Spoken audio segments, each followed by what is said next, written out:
Hey there. Hello, hello, hello. Welcome back. This is the Showing Up to Your Life podcast and YouTube channel. My name is still Art Burns, and I am still very excited to be here with you today. Or excited again, I guess you could say is more accurate, but it's true. I'm so excited. And I want to tell you, I know I mention this quite often, and I do it for a purpose because I really want to encourage you all. I had the most amazing, lovely conversation with one of you. Okay, I don't want to call the person out. I don't want to name names here. I respect everybody's privacy, but I want who you are. There's only one of you who were on the phone yesterday, and I want to tell you it was just amazing. It really was. I mean, just to connect. It's really. Yes, it's flattering. I mean, I love to talk to people and hear how they enjoy the videos. I mean, that kind of, touches a prideful place in me, I guess you could say, in a positive way, I believe, right? But but more important than that, and much, much more important than that, I love to hear what it is that resonates with you, right? I love to hear what about my messages? What about, which topics were strong for you? How are you benefiting from this? It really helps me. Not only does it help me feel good for you, right? But it also helps me to determine the content that I'm going to record, right? I mean, this is an important thing. So by booking a call with me, right, you're actually helping everyone else in this community of people who watch these videos. And so that right there is a measure of generosity and a measure of altruism.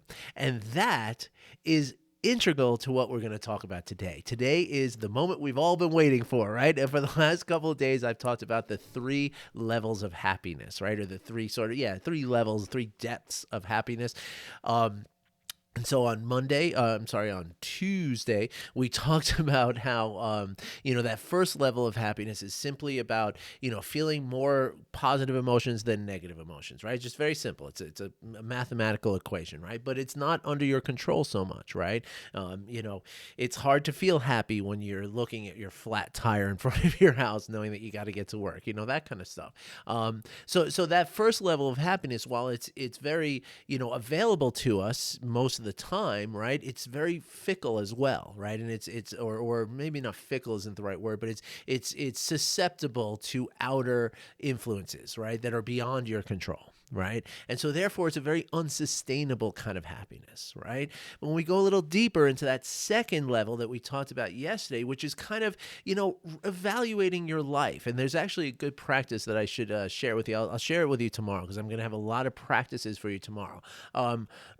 But the idea of that second level of happiness is all about kind of reevaluating your place in the world, right? And your your perspective and your relationship to the goals that you have set, and how realistic those goals are, and reevaluating and redetermining those goals to be more realistic, right? That's that second level of happiness, which is much more under your control, right? And therefore much more sustainable, but still it's not really 100%, right? Because, part of what gives you that sort of, feeling of your place in the world could be your occupation, right? Like we mentioned yesterday, somebody going into the law profession, right? That it might seem like being a great lawyer, being a lawyer would be a great thing in your life, but after you realize that it's so much schooling and so much money and so much hard work, maybe it's not for you. Maybe it's not that thing that's really going to do it for you. And so you can reevaluate, right? You can,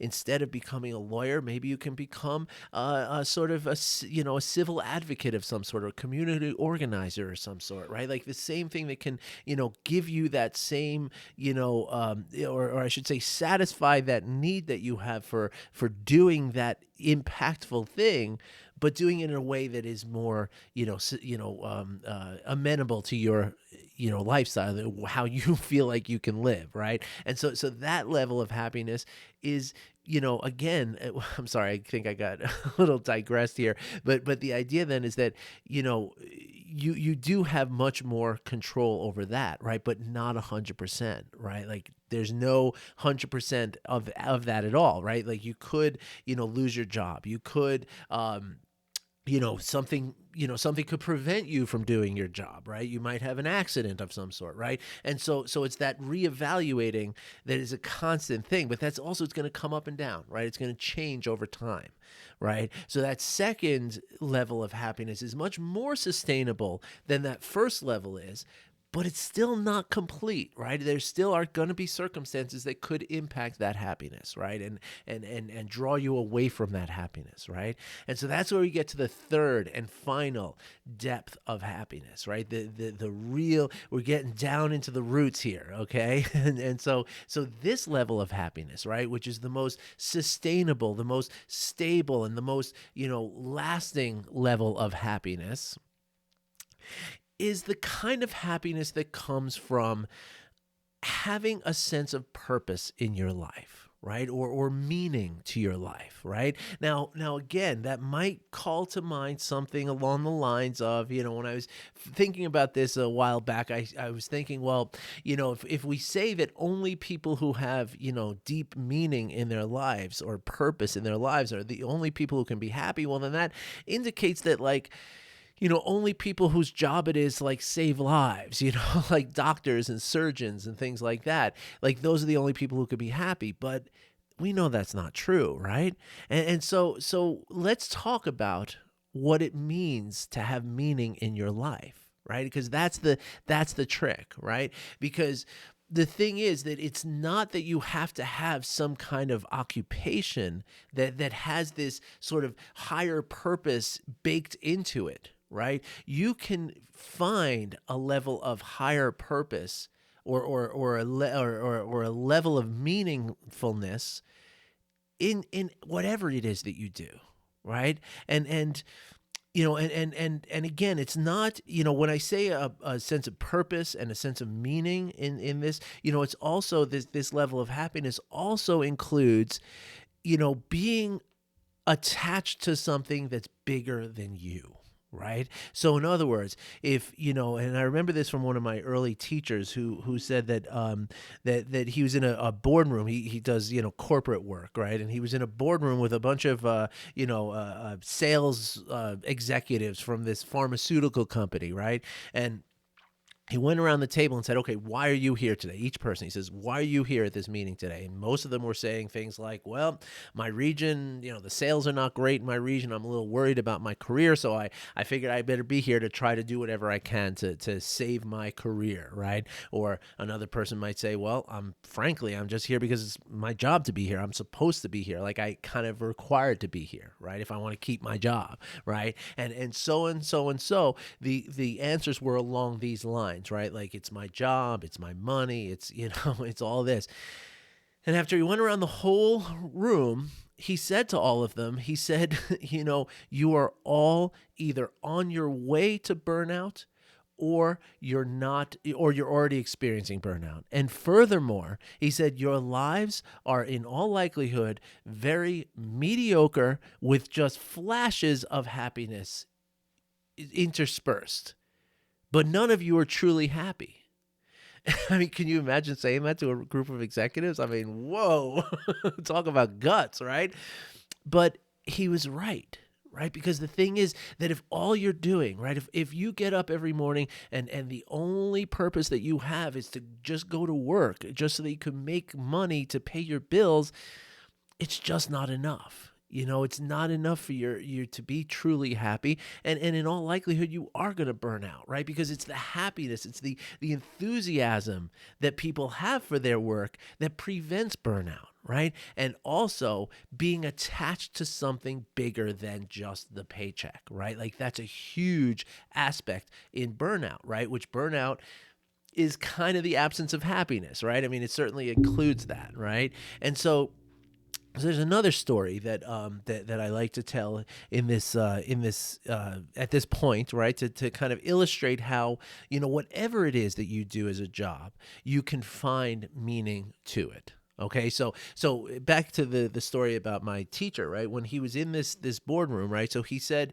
he went to, like, the one person. He says, okay, so you just said that you're here just because, you're required to be here for your job, right? But what if you instead said, right? That the success of the company, your company makes pharmaceutical devices, surgical devices, right? Specifically, a stent that goes into somebody's artery after they've had a heart attack or found clogged arteries or whatever it is, right? And so he said to him, he said, your work, the reason why you're really here is because if your company is successful in making these stents, then somewhere there is a 50-year-old man who just had a heart attack, and the stent that sold to the doctor or the surgeon who did the operation, that stent just bought that man 15 more years to watch his children grow. So because of your stent, that man might be able to meet his grandchildren one day, where otherwise he might not be able to. Right? He turned to the next person. He says, and the sutures that you sold to the surgeon, the plastic surgeon, right? There was a 16-year-old girl who was in a car accident and her face was lacerated. And the sutures, because of the way that they're made, the low scar, you might have changed the trajectory of this girl's life. In retrospect of this, as a result of this accident, right? You might have given her a semblance of a normal life, where otherwise she would be scarred and be carrying that emotional weight of that scar for the rest of her life. Right. So these are things that, like, these people are just salespeople, right? But they can connect to the bigger purpose of what they're doing. Right. And I can tell you that from my own standpoint, right? Like, I mean, I have very, very busy days. Like yesterday, my first meeting was at 8:30 in the morning. My last meeting ended at 8:30 at night, and I really didn't have much time in between any of the meetings yesterday. It was all either recording the video, sending emails to people, or having meetings with people all day long.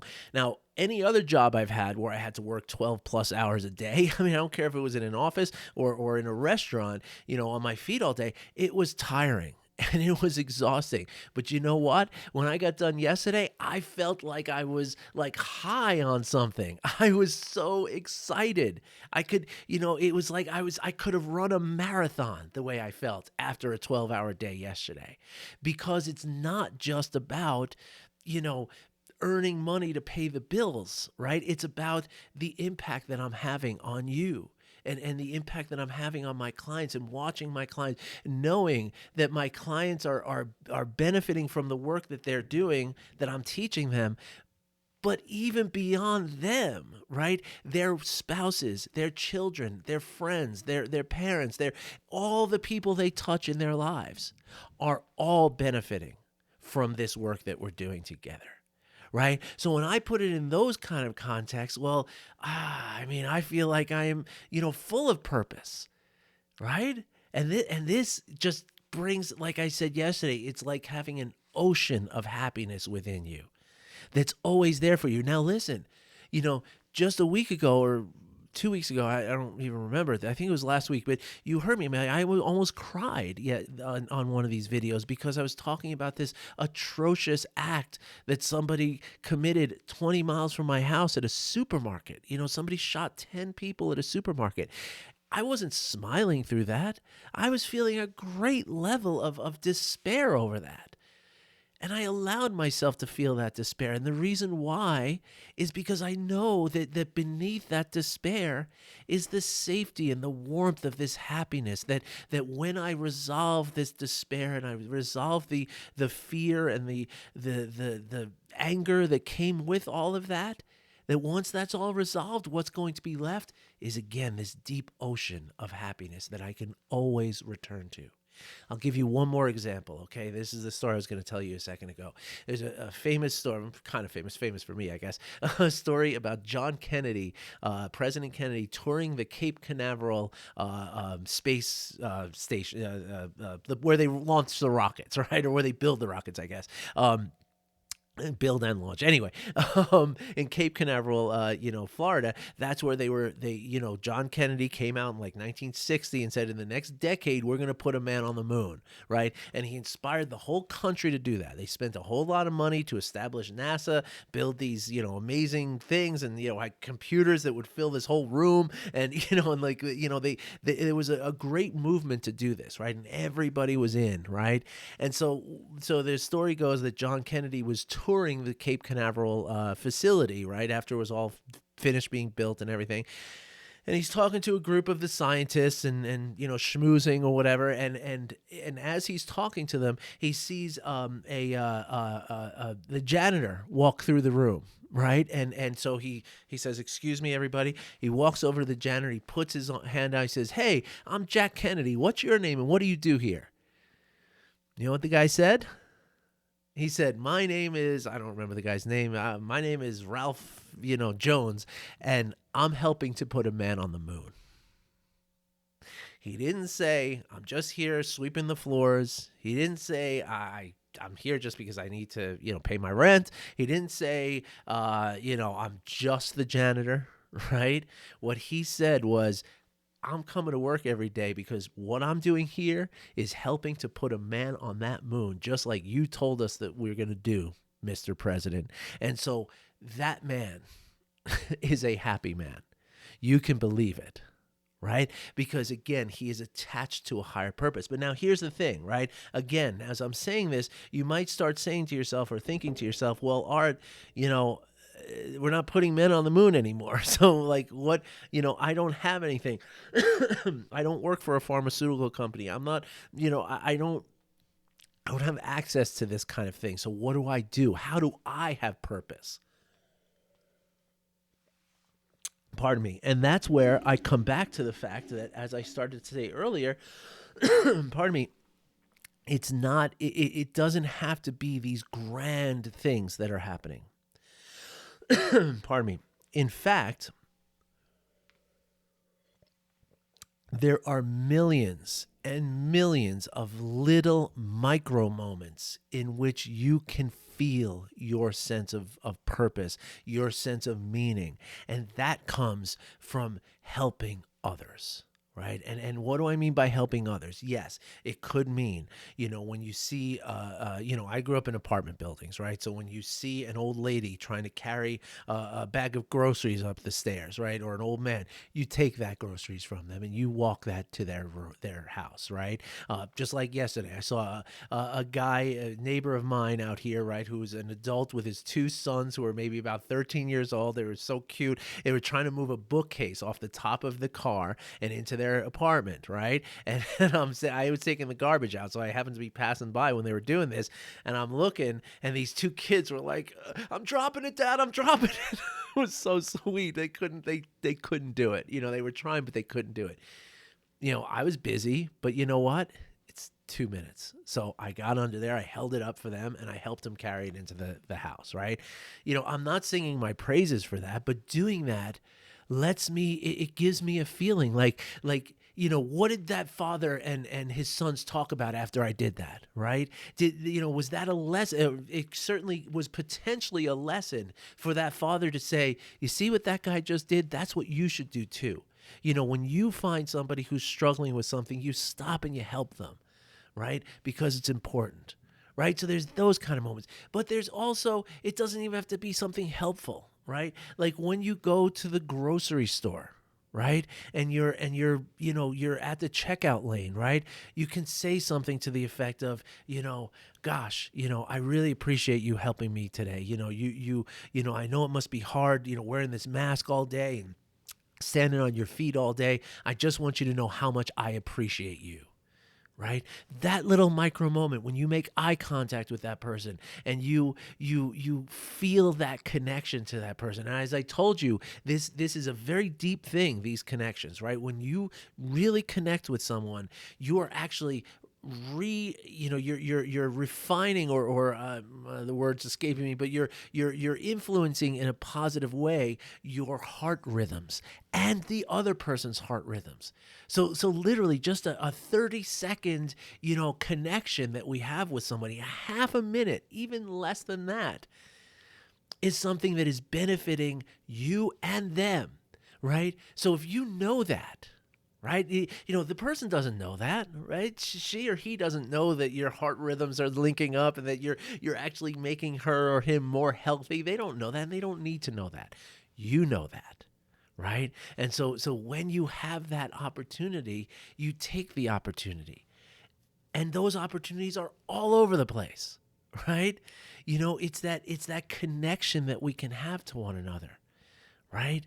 And again, it can be at the grocery store. It can be, if you're on a flight, and you're sitting next to somebody, talk to the person, right? Like, and I get it. Sometimes we feel like, oh, I'm shy. I don't want to, I'm worried about what they might think of me. And that's okay, right? But understanding that the higher meaning, the higher purpose is much more valuable than just the comfort level, right? And when we can train ourselves to do this, and why does this work, right? Again, it's not just about just being nice, right? Of course, being nice is very, very good and awesome, and you should do that, right? The Dalai Lama has a great quote about that. He says, whenever possible, be kind. It is always possible, right? And so yes, that is a very beneficial thing to do, but let's think about what happens, right? Just like I told you about that guy with his two sons, right? Like, I provided him, whether he took the opportunity or not, I don't know. And again, that doesn't really matter to me, right? I mean, it matters, I care, but it doesn't affect my happiness. My happiness is affected by the fact that I provided this for him, right? And what I provided was an opportunity for him to teach his sons how to be kind and how to be compassionate, right? Because I saw somebody struggling, I saw somebody suffering under the weight of this bookcase, and I stepped in and I helped. I suffered with him, and I said, let me help you carry this load, right? And so if you're in a supermarket or a Home Depot or a Family Dollar store or wherever it is, right? And you make that connection with the person behind the counter, right? And you say some kind words, and you really connect with this person, right? What are they doing when they go home, right? Like, so let's say you didn't do that, right? Let's say you just, here's my credit card, thanks, have a nice day, all the rote stuff that we do, and we just walk out, right? Let's say you were just like the 100 other customers they had that day that did that, right? No kindness, no kindness, no connection, no nothing, right? So how does that person go home, right? And who does she or he go home to, right? Is it just, going home after a long day? And believe me, I know, because my wife actually runs a grocery store out here in Denver, right? She manages a grocery store. She comes home. She is just spent every night, right? It's rude customers. It's being on your feet all day. It's demanding customers. It's the whole thing, and it's a hard day, right? And she comes home and she's cranky and she's irritable and she's some days it's just like, gosh, I feel so much for her, right? But that's how people are going home from these jobs, right?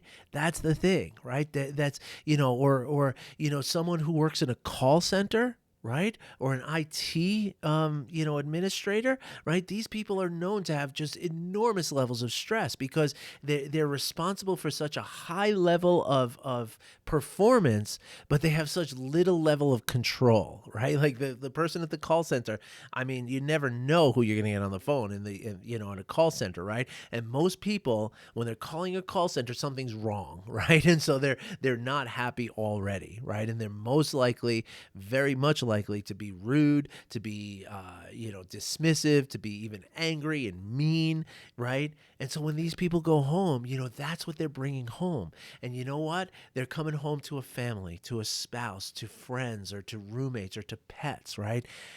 And that energy that they've absorbed all day, all that anger, all that animosity, all that junk, that's what they're bringing home to their families, right? And so the mother is bringing it home to the husband and to the children, and that's what, and so the husband and the children are going to bring that with them, right? And it creates this ripple effect, right? So here's the thing: when you go and you break that, you go against that grain, and you take a moment and show this person some kindness and some gratitude and some compassion, right?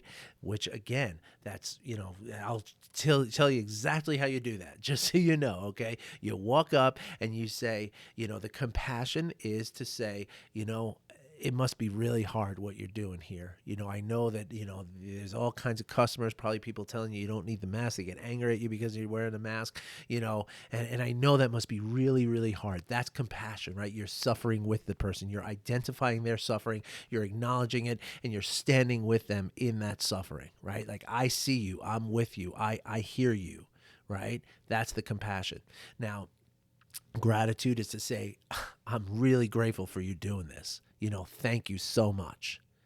And kindness is kind of wrapped up in all of them, but you can also just say, I just want you to know that I hope you have a great day. And I hope that, I hope all the customers from here on out are friendly and kind to you. And I want you to know that I think about you, and I wish this for you, something like that. So now you've just practiced compassion, gratitude, and kindness for this one person, and that is what this person is going to bring home, right? Because in this all this mess of rudeness and meanness and irritability and all that, there's this one shining light in this person's day, and this light was the person who came in and said something kind, right? And you have the power to do that, right? And so this person takes that, and she goes home and she says, it was such a hard day. I'm so tired. But can I just tell you about this one person that came in? It was so nice to have this person come in and be nice to me, right?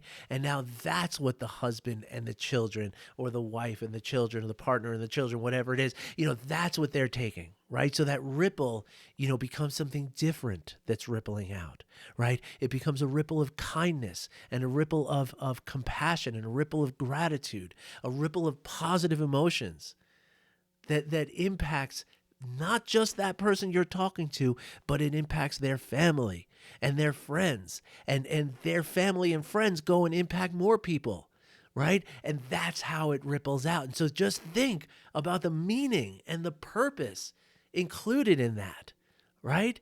And all you did was you spent 30 seconds just being kind, being compassionate, and showing some gratitude. And that's all you had to do. But yet, it's so important. It's so big. And that's what I was saying before in this call, right? That if you book a call to talk to me, it doesn't cost anything. I'm not trying to sell you anything, right? But if you book a call and talk to me, I might come on the next time I do a recording. I might come on and say something based on my call, the thing that our conversation we had. I might come out and say something based on that conversation that changes somebody's life. It's not unreasonable to think that that you might save someone's life from that.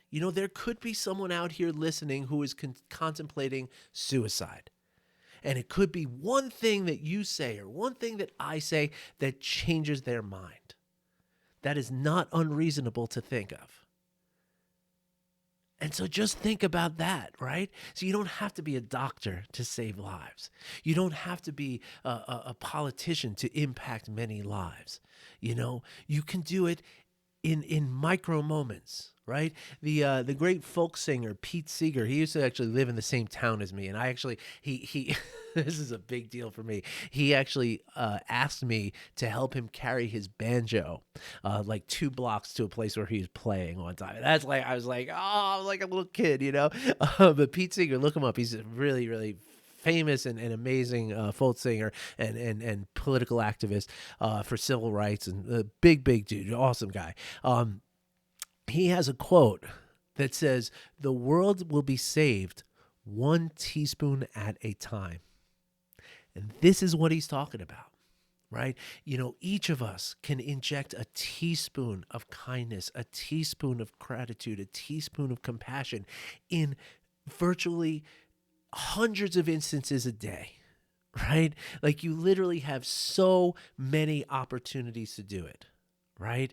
And and so so that is your power. That is the way in which you can create your own ocean of happiness.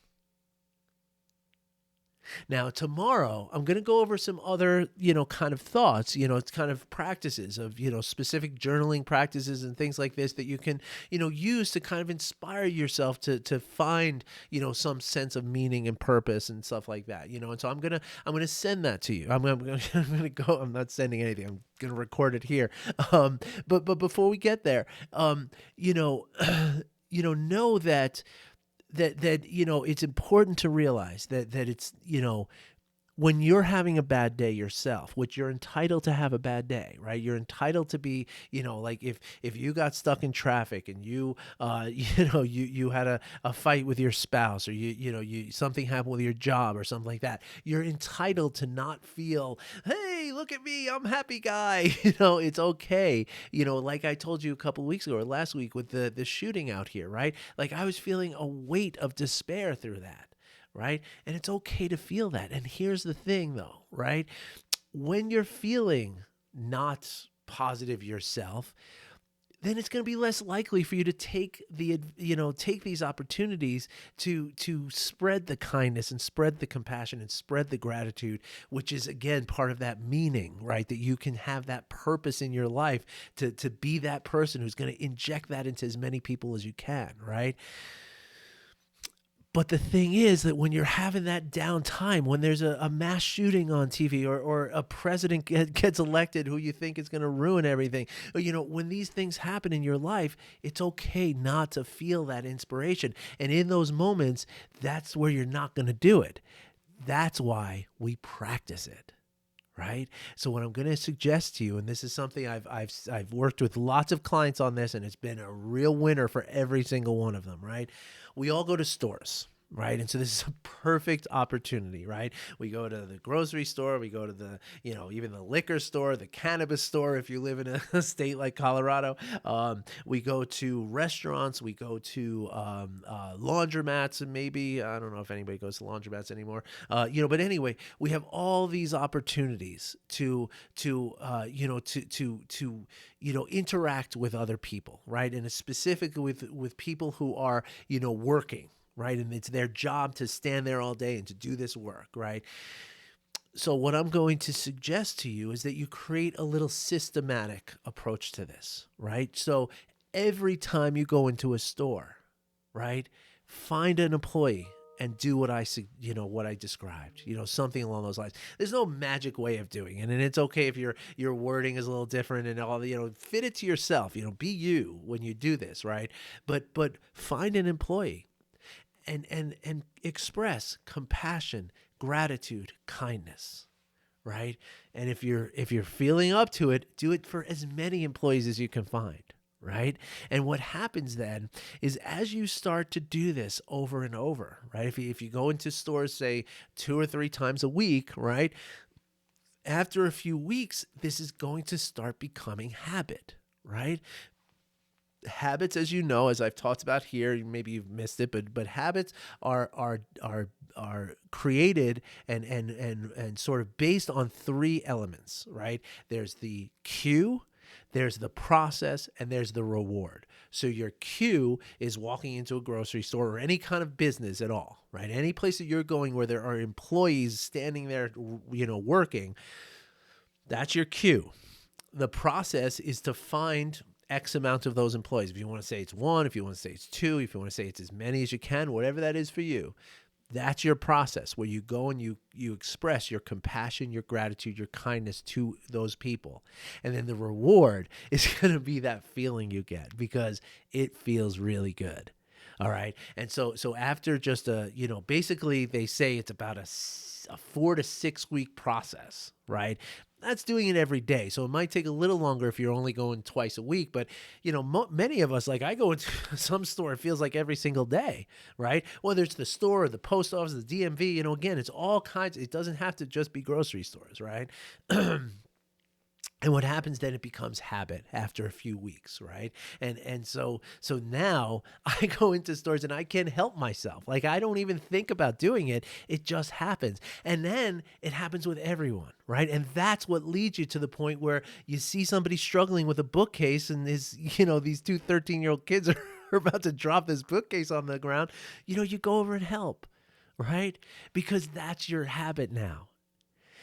And every time you do it, you're increasing, you're rooting down into that huge layer of happiness, that third layer of happiness, which is that unwavering, deep ocean of happiness that you can always tap into. All right, everybody. So tomorrow I'm going to go over a couple of journaling practices and a couple of other sort of practices that you can, find your purpose a little bit. Okay, it's going to be some interesting stuff. So I'm happy to share that with you tomorrow. And yeah, and so I wish you well, and I hope you enjoyed today's episode.